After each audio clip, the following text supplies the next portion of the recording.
perfect. That is the only word to describe Jujutsu Kaisen anime. The animation, sound design, voice acting, the music, it's all just perfect. But at what cost?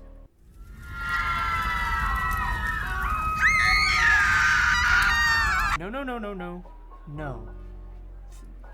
No negativity here, just happy thoughts. Breathe in comes the happy thoughts, and breathe out.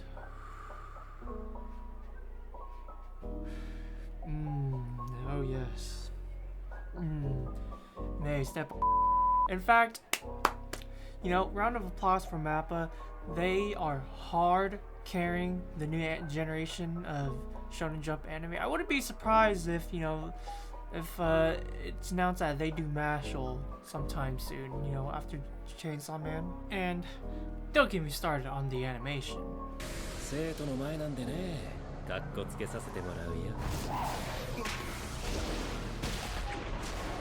That right there, man, that is some ufotable levels of quality right there. It's not up there, not quite yet, but it's definitely there.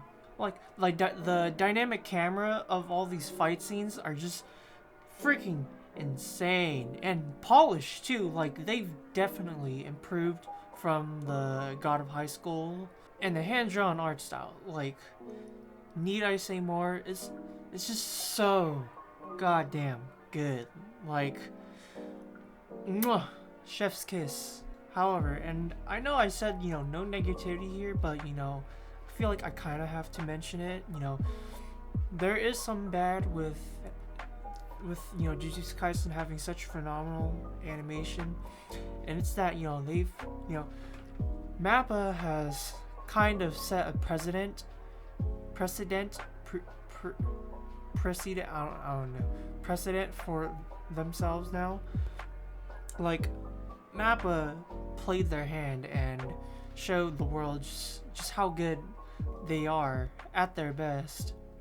And because of that, Jujutsu Kaisen and Mappa, they'll sort of become synonymous with each other as they do more seasons and stuff like that. So I can imagine going forward that a lot of people, and I mean a lot, are going to be expecting great things from Mappa going forward, and especially with a newly announced project that is loved by many, including myself. There will definitely be some form of outcry, whether it be big or small.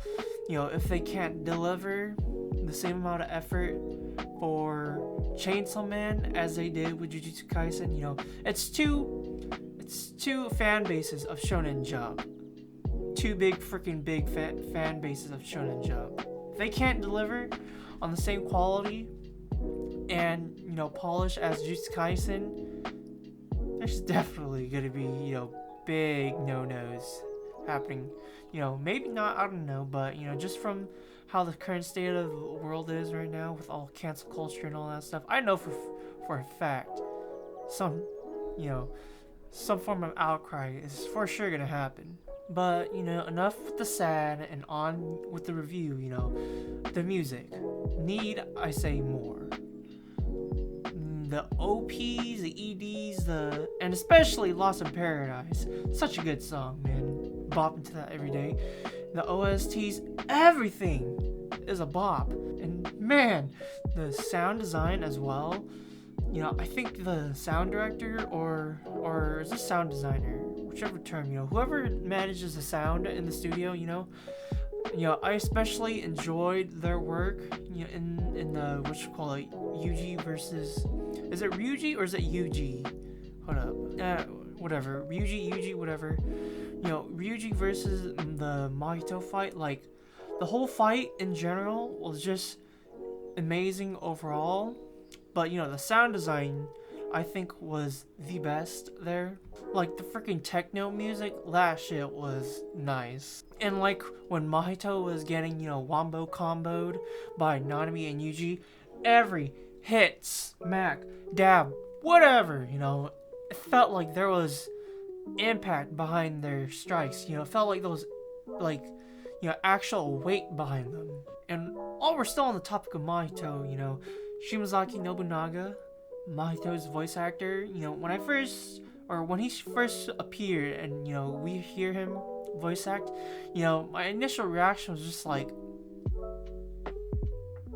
wait, what? That's not right. And, you know, my reason being, you know, that, you know, in any anime that I've heard him in, he's generally the goody two-shoes type of character. And if you look on Mal, or my anime list, you know, a good majority of his roles have generally been, you know, pure innocent characters. Of course, you know, I'm not an anime guru who sold himself to the anime devil and watches anime all day, every day, as long as I wish I can. But, you know, I'm looking at these, and, you know, there doesn't seem to be, you know, any sadistic evil characters in here, except for Maito himself, of course. So, you know, when that fight started, Ryuji versus Maito, you know, when that fight started and we hear him act and everything, you know, my worries were gone. And at the end of it all, you know, I can no longer imagine Mahito being played as no one else but Shimazaki-san. You know, he did such a phenomenal job as Mahito. You know, I can't wait to hear him more in season 2, you know, especially season 2 where he gets more of a spotlight. Can't wait, manga readers knows what's up. And all this talk about Mahito's voice actor brings me to my next point about the voice acting, and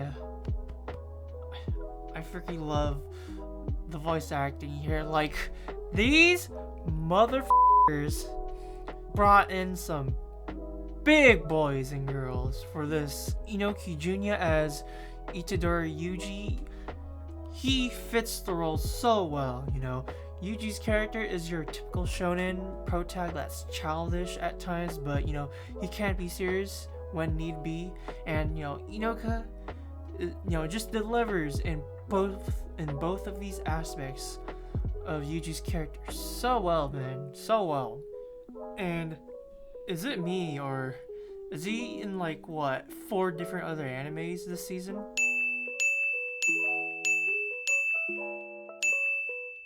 Nakamura Yuichi as Satoru Gojo. Y'all already know, you know, he's doing such a good job as, you know, the troll character, the serious teacher, and the main badass in JK. You know, such a phenomenal job. Stellar work. Shimazaki Nobunaga as Mahito. I already said my piece. He is doing such a phenomenal job as the sadistic villain. Tuna Kenjiro as Nanami Kento.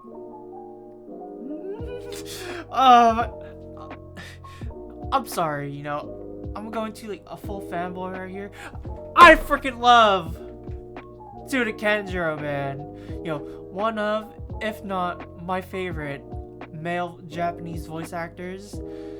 To me, he is like the epitome of, you know, of a cool, mature adult. He just sounds so freaking badass, so good. Like, he has such a unique voice, which sounds like, you know, a chain smoker, which adds to, like, this mature aura that he exudes once you hear him voice act. You know, don't smoke, kids.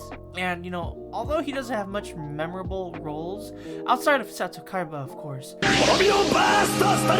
you know, once you hear him the first time, you instantly recognize his voice from, you know, any other animes afterwards. You know, it is always such a treat to hear him. I love him. I still have a lot of stuff I would like to say about Tuna Kenjiro, but I'm gonna cut the fanboy moment short there. I don't want this video to become a Tuna Kenjiro video. You know, I said I was gonna cut the fanboy moment short, but I guess it's continuing on. Yoko Hikasa as Utohime. Ah, fuck! Ah, shit, man! What the fuck? I thought the hoarding was over. I thought the hoarding was over. I'm sorry for my utter degeneracy, but like, Yoko Hikasa is like the manifestation of horny middle to high school Asataku. Like, all her roles have been mostly sexy onesans or adult women in general. She's played other type of characters, but you know what most of them had in common was that they were all hot as fuck. I'll name a few. The succubus teacher from Demi-chan, I love her. Freya from Danmachi Dem Curvezo. The mage from Goblin Slayer, woo! She can fix me. Emmy from Devil Part-Timer. Let's fucking go! Season 2! Let's go. Hype! White Blood Cell number 1196 from Cells at Work Black. Thank you, fan art gods. Hoki from Infinite Stratos, best girl. Actually, no. Basic girl. You know, the older sister's the best girl. Stephanie from No Game No Life, adorable. The Bay twins from Shokugeki, I love Atomic Blondes. And last but not least, and probably her most memorable role, and the role that changed me, Rias Gremory from High School DxD.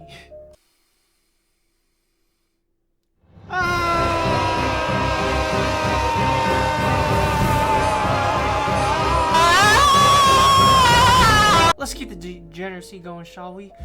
My best girl, Maymay, voiced by Kotono. What's her last name? Kotono Mitsuishi. Now, you know, although Yoko Hikasa, you know, she may be one of, if not my favorite voice actors of all time, Kotono Mitsuishi has, you know, she has like a uniqueness to her voice that I just dig. I really dig her voice. I don't know what it is. You know, the way she delivers her lines, or if it's like, if her voice has like a slight accent to it or something. I don't know. It just does a lot for me, you know? Nobara, get out of here. Maki, well, you know, I'll push you to your side. You're like a good third place. Utohime as big fat number 2, and of course Maymay for number 1, baby. The way she looks at you and like her sass and everything, you know, it might not be apparent season 1, but season 2, just you wait. Season 2, that's where we get Maymay moments, man. That's where we get the Maymay moment. You know, when it was only the manga and the anime was yet to release, she was fighting real strong for number 1 with Maki. Maki was my best girl until Maymay came along. But then, you know, the anime came along and Yoko Hikasa, along with Utohime, instantly jumped to first place. Instantly. You know, it's Yoko Hikasa. I can't do much about that. And then came Maymay. And she took first place by a mile. No competition. Mapa really prettied her up so much. Thank you, Mapa. You made my bae. You made my dom queen so much prettier. I really can't wait for season 2. Step on. Alright, let's just end the video right there before it gets any more degenerate as it already has. And if you made it this far into the video and you still haven't watched JK yet, which I highly doubt it, you know, just get out. Just get out. Go watch JK. Just go and treat yourself to something good to watch. You know, it's nearly done, so binge it if you haven't. You know, by the time I'm recording and editing this, episode 22 has already came out, almost 23, so, you know, you got plenty of time to watch. I've been Asataku, and I'll see you guys next time. Peace out, y'all.